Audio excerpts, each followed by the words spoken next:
News and views ಈ ಕಾರ್ಯಕ್ರಮದ ಪ್ರಾಯೋಜಕರು ಐಡಿಯಲ್ ಕೆಫೆ ಮತ್ತು Karnataka educational and charitable trust heaven rose.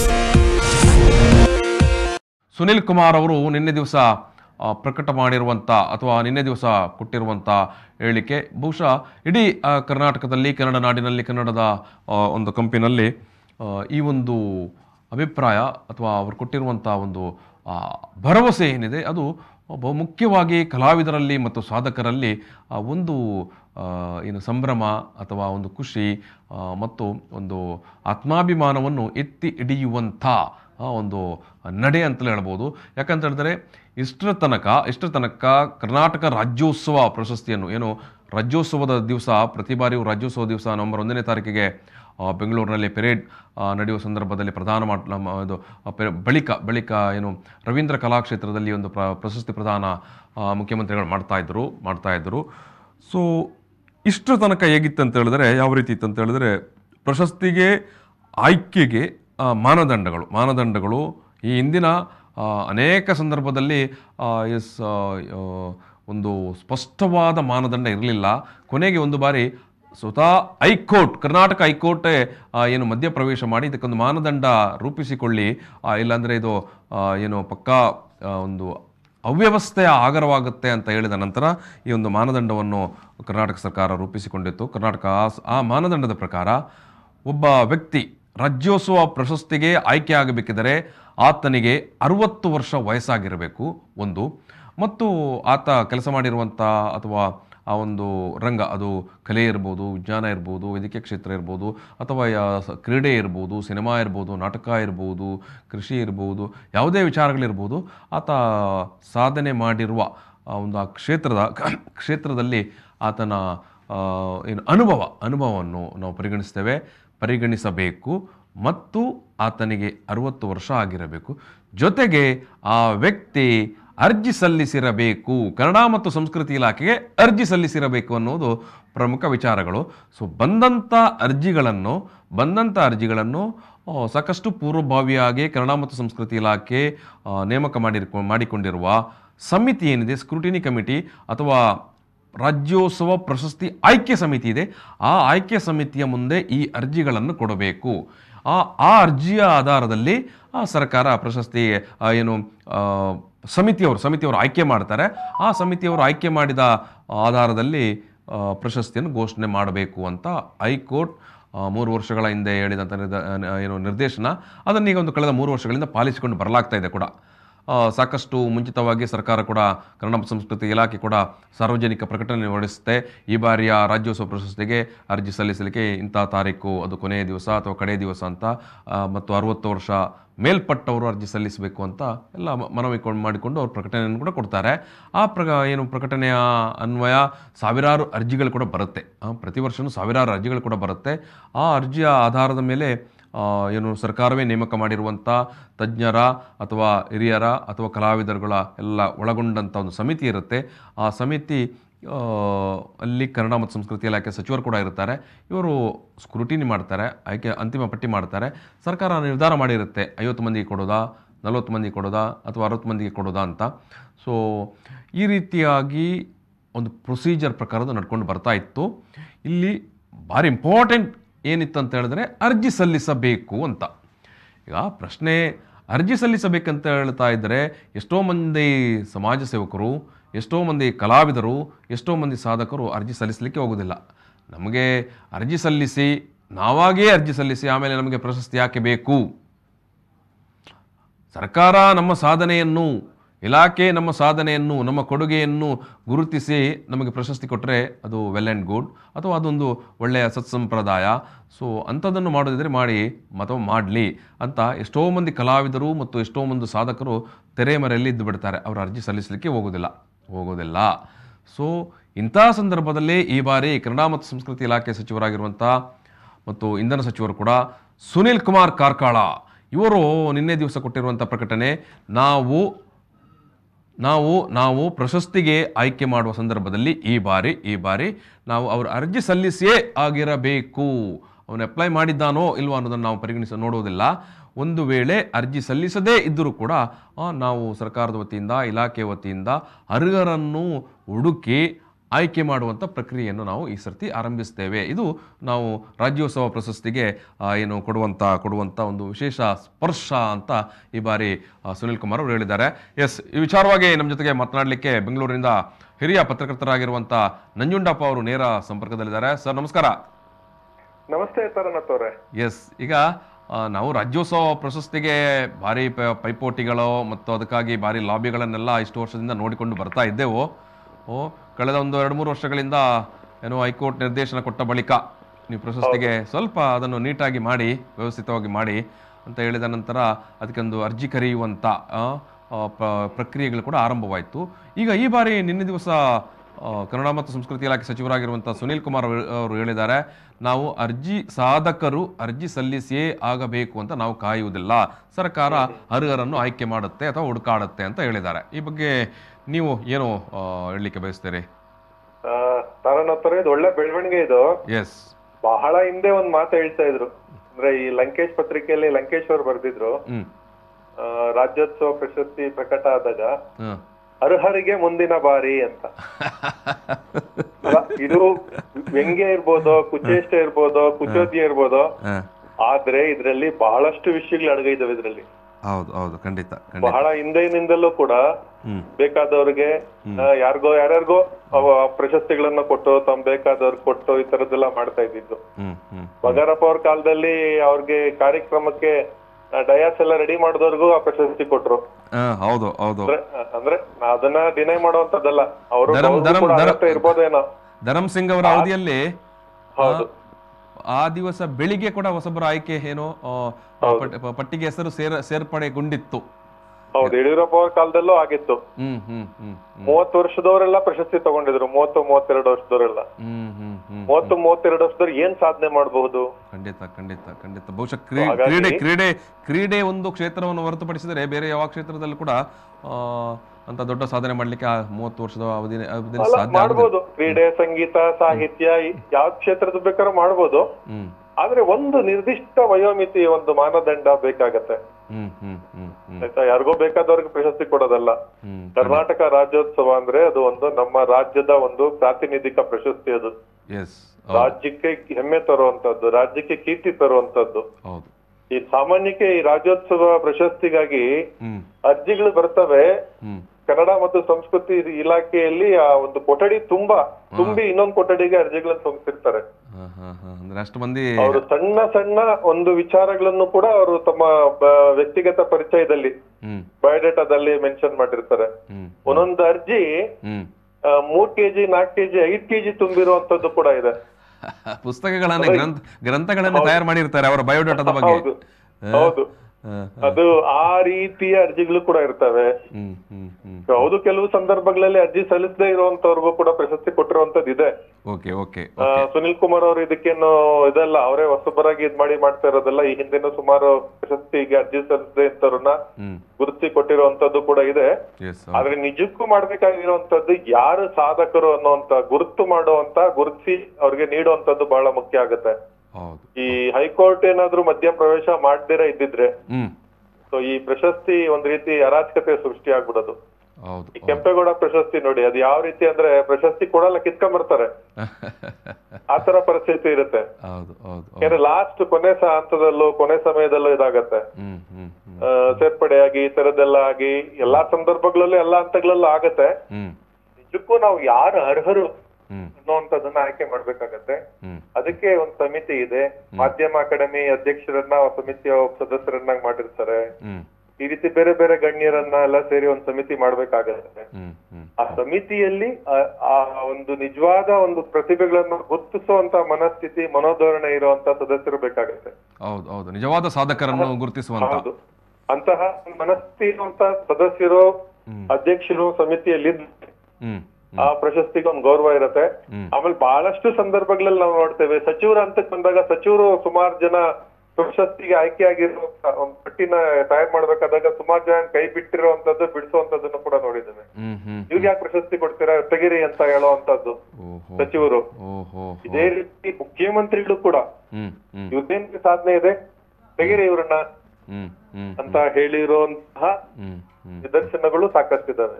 ಅದು ಎಲ್ಲಾರು ಇದಾರೆ ಅದರಲ್ಲಿ, ಬಹಳಷ್ಟು ಜನ ಅದರಲ್ಲಿ ನಾವು ನೋಡ್ತೇವೆ. ಕುಮಾರಸ್ವಾಮಿ ಅವರು ಇರ್ಬೋದು, ಯಡಿಯೂರಪ್ಪ ಅವ್ರ ಕಾಲದಲ್ಲಿ ಇರ್ಬೋದು, ಬೇರೆ ಇನ್ಯಾರ್ಯಾರು ಸಿದ್ದರಾಮಯ್ಯ ಅವ್ರ ಕಾಲದಲ್ಲೂ ಕೂಡ, ಎಲ್ಲಾ ಮುಖ್ಯಮಂತ್ರಿಗಳಾದಾಗ್ಲೂ ಕೂಡ ಏನಿದು ಈ ತರದ್ ಇವ್ರಿಗೆಲ್ಲ ಏನ್ ಸಾಧನೆ ಇದೆ ಅಂತ ಒಂದ್ ಪ್ರಶ್ನೆ ಮಾಡಿದಾಗ ಆಯ್ಕೆ ಸಮಿತಿನೂ ಕೂಡ ಹೌದು ಮುಖ್ಯಮಂತ್ರಿಗಳಿಗೆ ಬೇಡ ಅನಿಸ್ತಾ ಇದೆ ಅಥವಾ ಸಚಿವರಿಗೆ ಬೇಡ ಅನಿಸ್ತಾ ಇದೆ ಅಂತ ಅವ್ರು ಅರ್ಹರು ಇದ್ರೋ ಅಥವಾ ಇಲ್ದೇ ಇರೋನೋ ಅಂತವ್ರಿಗೆ ಆ ಸಂದರ್ಭಗಳಲ್ಲಿ ಅವ್ರ ಪ್ರಶಸ್ತಿ ಪಟ್ಟಿಯಿಂದ ಹೊರಗಡೆ ಇಡುವಂತ ಒಂದು ಪ್ರಯತ್ನಗಳು ಕೂಡ ಆಗಿರುವಂತದ್ದು ನಾವು ಹೇಳಿದ್ದೇವೆ. ರಾಜಕೀಯ ಮಧ್ಯಪ್ರವೇಶ ಇರುತ್ತೆ ಪ್ರಶಸ್ತಿ ಆಯ್ಕೆಯಲ್ಲಿ. ಯಾವುದೇ ಒಂದು ಪ್ರಶಸ್ತಿಗಳ ಆಯ್ಕೆ ಸಂದರ್ಭದಲ್ಲಿ ಈ ತರದ್ ಇದ್ದೇ ಇರ್ತವೆ ನೋಡಿ. ಸಿದ್ದರಾಮಯ್ಯ ಅವ್ರ ಕಾಲದಲ್ಲಿ ಬಹಳಷ್ಟು ಪ್ರಶಸ್ತಿಗಳನ್ನ ಹಿಂದುಳಿದವರು, ಬ್ಯಾಕ್ವರ್ಡ್ ಅವ್ರು ಇವ್ರಿಗೆಲ್ಲ ಕೊಟ್ರು. ಈ ಬಿಜೆಪಿ ಸರ್ಕಾರದಲ್ಲಿ RSS ಹಿನ್ನೆಲೆ ಇರುವಂತವ್ರಿಗೆ, ಆ ಒಂದು ಸಂಪರ್ಕ ಇರುವಂತವ್ರಿಗೆ, ಅವರ ಪ್ರಭಾವ ಇರುವಂತವ್ರಿಗೆ ಅಂತವ್ರನ್ನ ಆಯ್ಕೆ ಮಾಡುವಂತದ್ದು ನಾವು ನೋಡ್ತೇವೆ.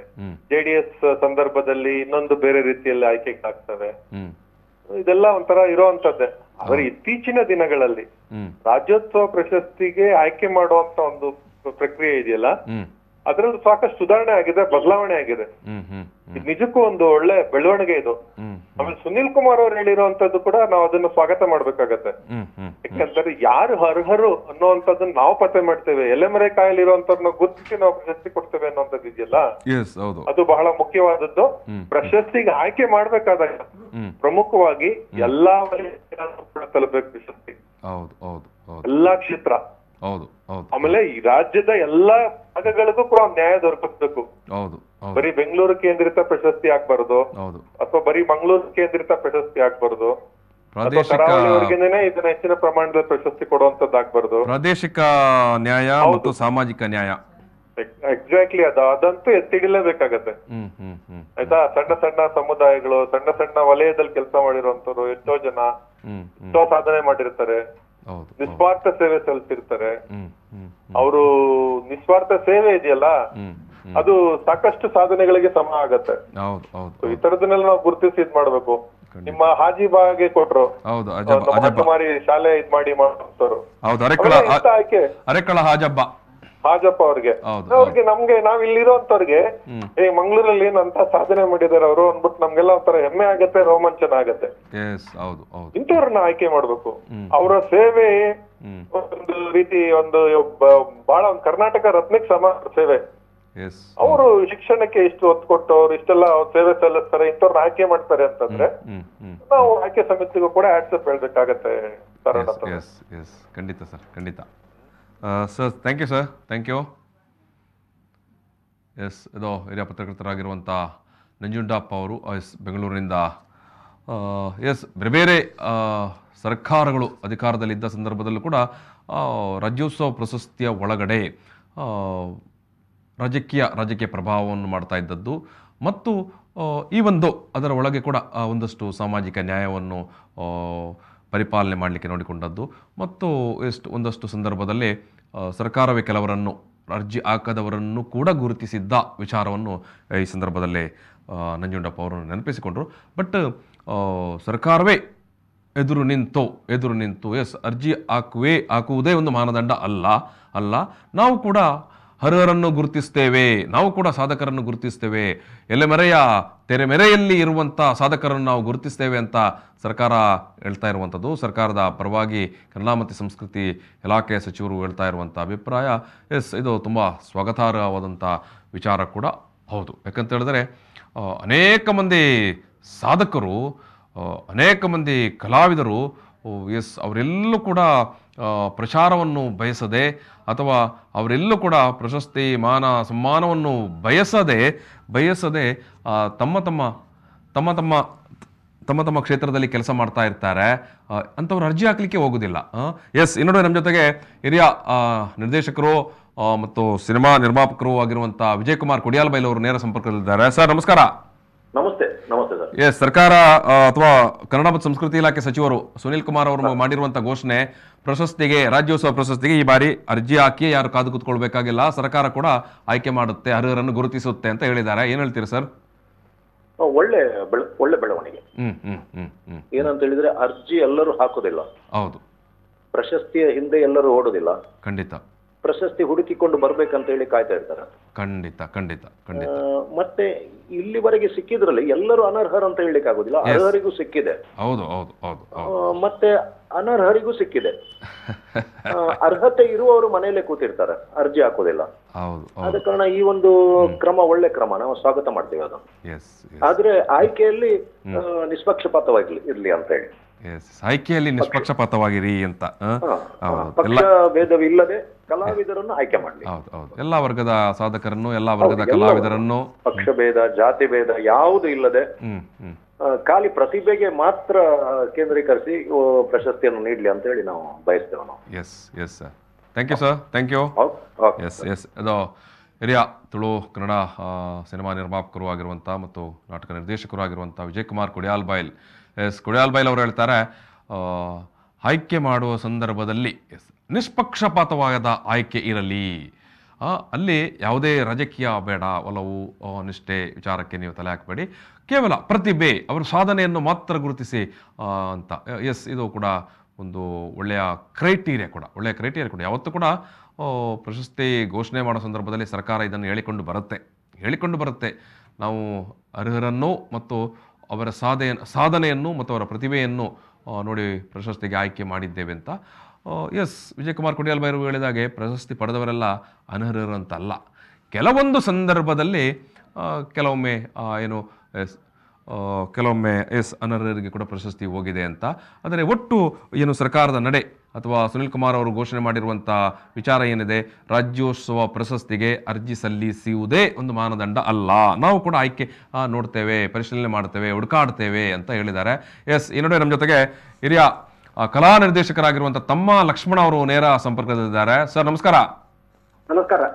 ಈಗ ಸರ್ಕಾರ ಅಥವಾ ಸರ್ಕಾರದ ಪರವಾಗಿ ಕನ್ನಡ ಮತ್ತು ಸಂಸ್ಕೃತಿ ಇಲಾಖೆ ಸಚಿವರು ಘೋಷಣೆ ಮಾಡಿರುವಂಥದ್ದು, ಈ ಬಾರಿಯಿಂದ ಕನ್ನಡ ರಾಜ್ಯೋತ್ಸವ ಪ್ರಶಸ್ತಿಗೆ ಅರ್ಜಿ ಸಲ್ಲಿಸುವುದೇ ಅಥವಾ ಅರ್ಜಿ ಸಲ್ಲಿಸಿ ಯಾರು ಕಾದು ಕೂತ್ಕೊಳ್ಬೇಕಾಗಿಲ್ಲ, ಸರ್ಕಾರ ಕೂಡ ಸರ್ಕಾರದ ನೆಲೆಯಲ್ಲೇ ಅರ್ಹರನ್ನು ಗುರುತಿಸಿ ನಾವು ಪ್ರಶಸ್ತಿ ಸನ್ಮಾನ ಮಾಡ್ತೇವೆ ಅಂತ.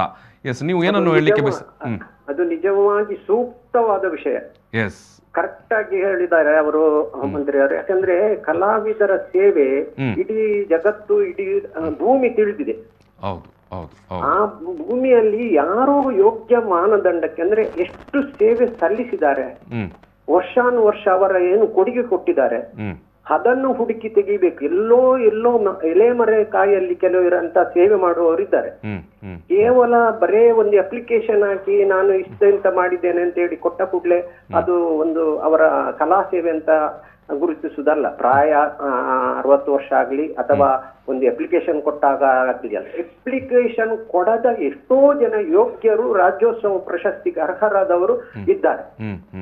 ಕರ್ನಾಟಕ ರಾಜ್ಯದಾಗ ಎಲ್ಲ ಕರೆಕ್ಟ್ ಆಗಿ ಒಂದು ಸಾಂಸ್ಕೃತಿಕ ನೆಲೆಯ ಒಂದು ಅಧಿಕಾರಿಗಳು ಸರಿಯಾಗಿ ಸಾಂಸ್ಕೃತಿಕ ನೆಲೆಯಲ್ಲಿ ಉತ್ತಮ ಸೇವೆ ಸಲ್ಲಿಸಿದಂತ ವ್ಯಕ್ತಿಗಳನ್ನು ಪರಿಗಣನೆ ಕೊಳ್ಳಿಕ್ಕೆ ಅವರೇ ಒಂದು ಸರ್ವೆ ಮಾಡಿ ಯಾವ ರೀತಿ ಈ ನಾವೆಲ್ಲ ವಿಷಯದಲ್ಲಿ ಸರ್ವೆ ಮಾಡ್ತಾರ, ಅದೇ ರೀತಿ ಕಲಾವಿದರ ಸೇವೆ ರೆಕಗ್ನೈಸ್ ಆದ ಒಂದು ವ್ಯಕ್ತಿಗಳು ಇದ್ದಾರೆ. ಬರೇ ಒಂದು ಕಡೆ ಹಳ್ಳಿಯಲ್ಲಿ ನಾಟಕ ಆಡುದು ಅಥವಾ ಒಂದು ಕಡೆ ಕಲಾ ಸಂಗೀತ ಕೊಡುದಲ್ಲ, ಒಂದು ರೆಕಗ್ನೈಸ್ ಆಗಿದೆ ಅಂದ್ರೆ ಪ್ರಚಾರಿತ ಮಾತ್ರ ಅಲ್ಲದೆ ಅವರ ದೇಶದಾದ್ಯಂತ ಅಂತಾರಾಷ್ಟ್ರೀಯ ಮಟ್ಟದಲ್ಲಿ ಹಳ್ಳಿಗಳಲ್ಲಿ ಮೊದಲು ನಾಟಕ ಅಥವಾ ಕಲಾ ಸೇವೆ ಸಲ್ಲಿಸಿದವರು ಇದ್ದಾರೆ. ಆದುದರಿಂದ ಈಗ ಹೇಳುವ ಮಂತ್ರಿಯವರ ಅದು ಯೋಗ್ಯವಾದ ಮಾತು. ಯಾಕಂದ್ರೆ ಅವರ ಸೇವೆಯನ್ನು ಪರಿಗಣಿಸಿ ಅವರಿಗೆ ರಾಜ್ಯೋತ್ಸವ ಕೊಡುದು, ಅವರು ಕೊಟ್ಟಂತ ಆ ಪ್ರಕಟಣೆ ಅದು ನಿಜವಾಗ್ಲೂ ಸೂಕ್ತವಾದದ್ದು. ಕಲಾವಿದರಿಗೆ ಒಂದು ಈಗ ಹುರಿದುಂಬಿದಾಗಿದೆ. ನಾವು ಎಷ್ಟು ಇನ್ನು ಮುಂದೆ ಸೇವೆ ಸಲ್ಲಿಸಿದ್ರು ನಮ್ಮನ್ನು ಸರ್ಕಾರ ಪರಿಗಣಿಸ್ತದೆ ಅಂತ ಹೇಳಿ ಒಂದು ಅವರ ಮಾತಿಗೆ ಬೆಲೆ ಸಿಕ್ಕಿದಂತಾಗಿದೆ ಅಂತ ಹೇಳಿ. ಕಲಾವಿದರು ಜೊತೆಗೆ ಬೇರೆ ಕ್ಷೇತ್ರದ ಸಾಧಕರು ಕೂಡ, ಕಲಾವಿದರು ಹೇಳಿದ್ರೆ ಎಲ್ಲ ಸಂಗೀತ ಅಂತಲ್ಲ, ಸಾಹಿತ್ಯ ಎಲ್ಲ ಕ್ಷೇತ್ರವೂ ಬಂತು. ಅದೊಂದು ಸಾಂಸ್ಕೃತಿಕ ನೆಲೆಯ ಎಲ್ಲಾ ಅವರ ಮಾನದಂಡ ಹುಡುಕಿ ಅವರ ಎಂತದ್ದು ಸೇವೆಯನ್ನು ಪರಿಗಣಿಸಿ ಅವರ ಪ್ರಾಯ ಅದನ್ನು ಮಾನದಂಡ ಮಾಡಿ ಸರ್ವೆ ಮಾಡಿ ಹುಡುಕಿ ತೆಗೆದುಕೊಂಡು ರಾಜ್ಯೋತ್ಸವ ಕೊಡುದು ಸೂಕ್ತ. Yes yes yes yes, thank you sir, thank you. Yes, ಇದು ತಮ್ಮ ಲಕ್ಷ್ಮಣ್ ಅವರು, ಹಿರಿಯ ಕಲಾ ನಿರ್ದೇಶಕರು, ಸಿನಿಮಾ ಮತ್ತು ನಾಟಕಕ್ಕೆ ಕಲಾ ನಿರ್ದೇಶಕರಾಗಿ ಖ್ಯಾತಿ ಪಡೆದವರು. ಅವರು ಕೂಡ ಈ ಒಂದು ನಡೆಯನ್ನು ಕನ್ನಡ ಮತ್ತು ಸಂಸ್ಕೃತಿ ಇಲಾಖೆ ಸಚಿವರಾಗಿರುವಂಥ ಸುನೀಲ್ ಕುಮಾರ್ ಅವರ ನಡೆಯನ್ನು ಸ್ವಾಗತಿಸಿದ್ದಾರೆ. ಸಾವಿರಾರು ಜನ ಕಲಾವಿದರುಗಳು ಎಲ್ಲೂ ಕೂಡ ಪ್ರಶಸ್ತಿಗಾಗಿ, ಸನ್ಮಾನಕ್ಕಾಗಿ, ಪುರಸ್ಕಾರಕ್ಕಾಗಿ ಅರ್ಜಿ ಹಾಕಿ ಕಾದು ಕೂತ್ಕೊಳ್ಳುವುದಿಲ್ಲ. ನೂರಾರು ಮಂದಿ ತೆರೆಮರೆಯಲ್ಲಿ ಇದ್ದುಕೊಂಡು ಸಾಧನೆ ಮಾಡ್ತಾ ಇರ್ತಾರೆ, ಅಥವಾ ಎಲೆಮರೆಯ ಕಾಯಿಯ ಥರ ಸಾಧನೆಯಲ್ಲೇ ತೊಡಗಿರ್ತಾರೆ.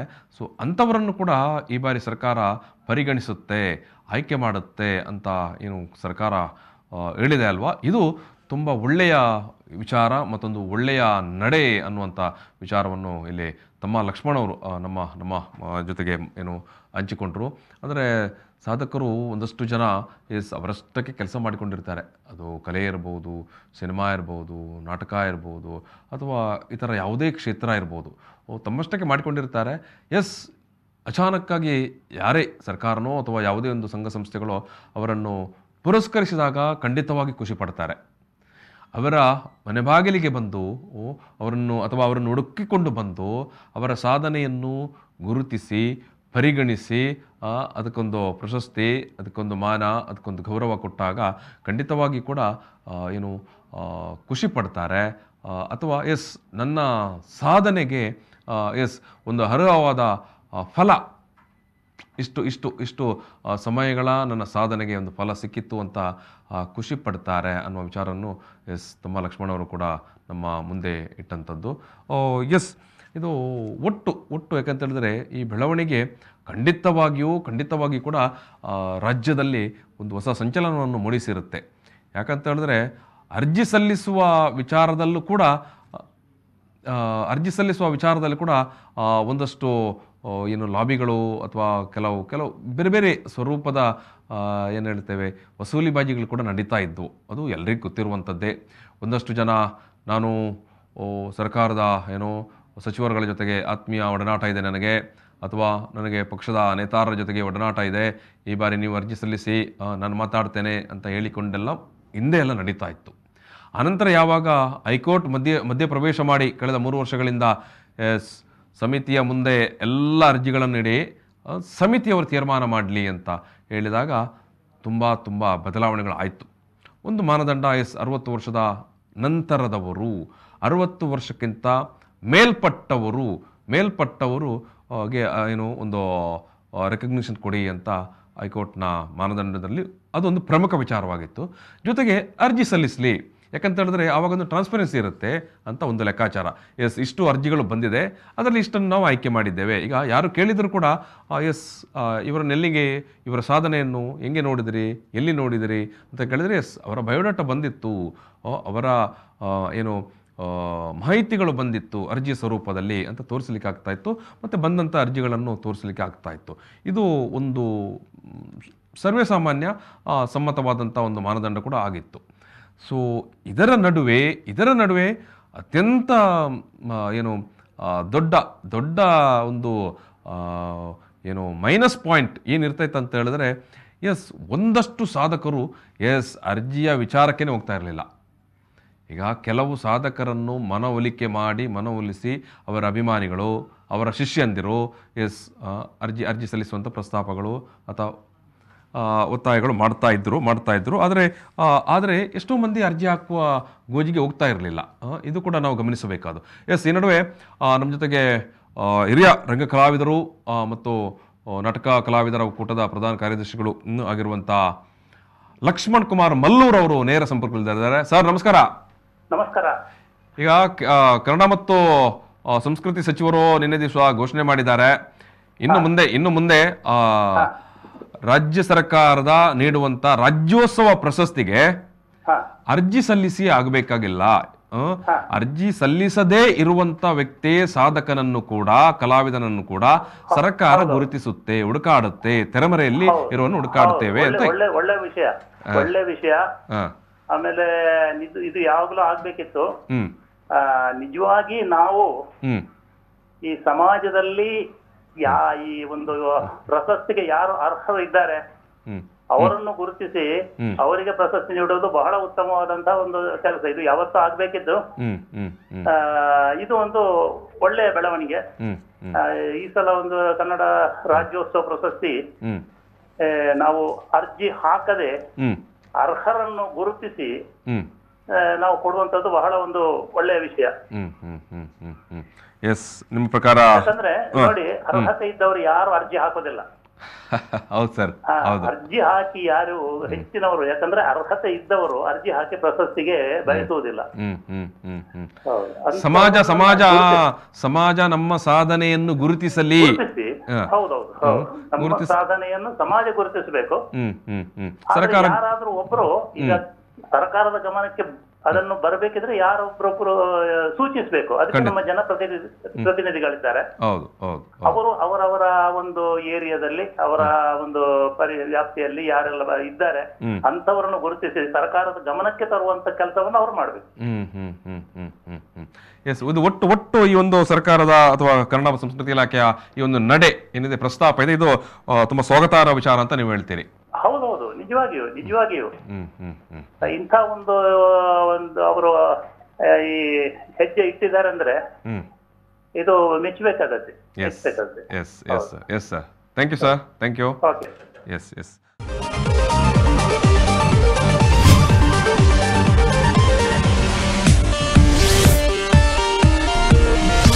ನ್ಯೂಸ್ ಅಂಡ್ ವ್ಯೂಸ್ ಈ ಕಾರ್ಯಕ್ರಮದ ಪ್ರಾಯೋಜಕರು ಐಡಿಯಲ್ ಕೆಫೆ ಮತ್ತು Karnataka educational and charitable trust, heaven rose.